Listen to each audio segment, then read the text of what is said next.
27 नवंबर ते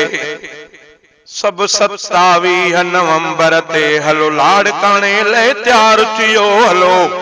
लाड़काने ले तैयार थियो ईमान ऐं फर्दी कुव्वत सां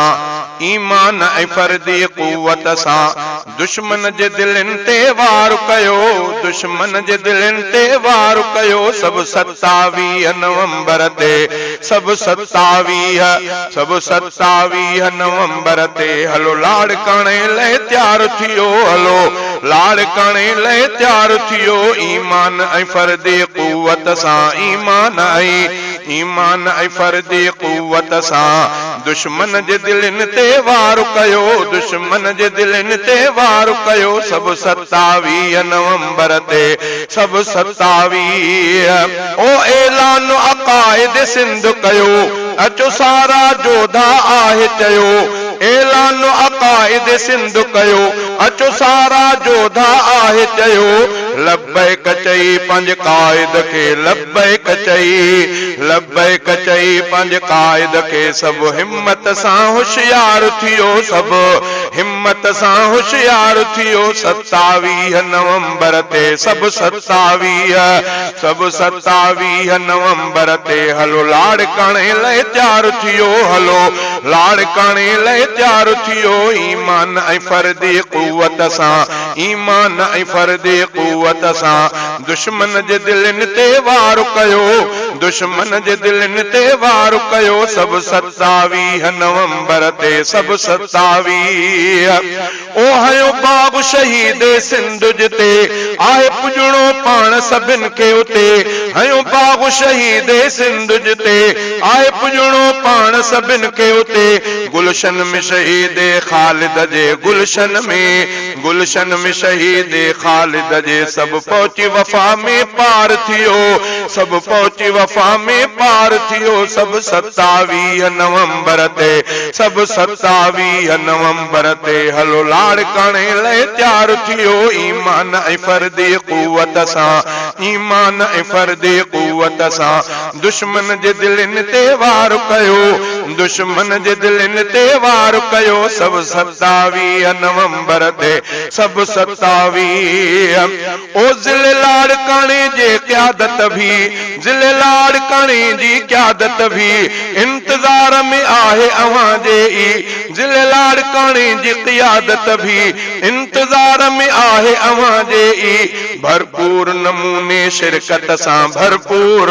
भरपूर नमूने शिरकत सां क़यादत जे अखिन जा ठार थियो क़यादत जे अखिन जा ठार थियो सब 27 नवंबर ते सब 27 नवंबर ते हलो लाड़काने ले तैयार थियो ईमान ऐं फर्दी कुव्वत सां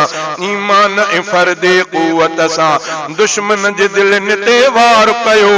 दुश्मन जे दिलनि ते वार कयो सब 27 नवंबर ते सब 27 सजे मुल्क खां आलिम ईंदा जिते हक दीन जी ॻाल्हि दसींदा जिते सजे मुल्क खां आलिम ईंदा जिते हक दीन जी ॻाल्हि दसींदा जिते जिते दीनी सियासी कुव्वत जो जिते दीनी सियासी कुव्वत जो इज़हार कबो बेदार थियो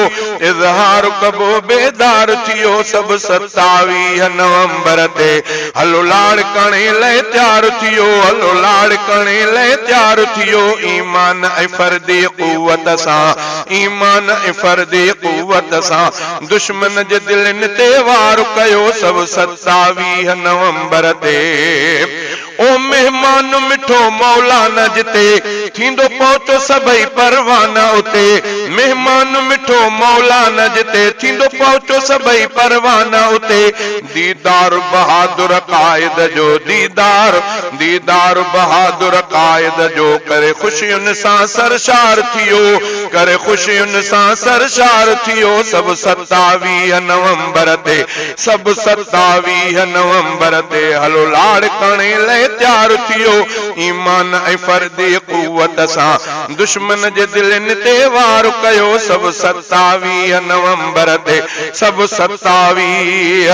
हणी नारा पाक शरीयत जा पो जागी जवान जमीयत जा। हणी नारा पाक शरीयत जा पो जागी जवान जमीयत जा। चए कादिर दाद अदा निकिरी चए कादिर दाद चए कादिर दाद अदा निकिरी निर्वार सभई सचार थियो निर्वार सभई सचार थियो। सब 27 नवंबर ते हलो लाड़कणी लय तैयार थियो हलो लाड़कणी लय तैयार थियो। ईमान ऐं फर्दी क़ुव्वत सां ईमान ऐं फर्दी क़ुव्वत सां दुश्मन जे दिलनि ते वार कयो दुश्मन जे दिलनि ते वार कयो। सब 27 नवंबर ते हलो लाड़कणी लय तैयार थियो हलो लाड़कणी लय तैयार थियो हलो लाड़कणी लय तैयार थियो।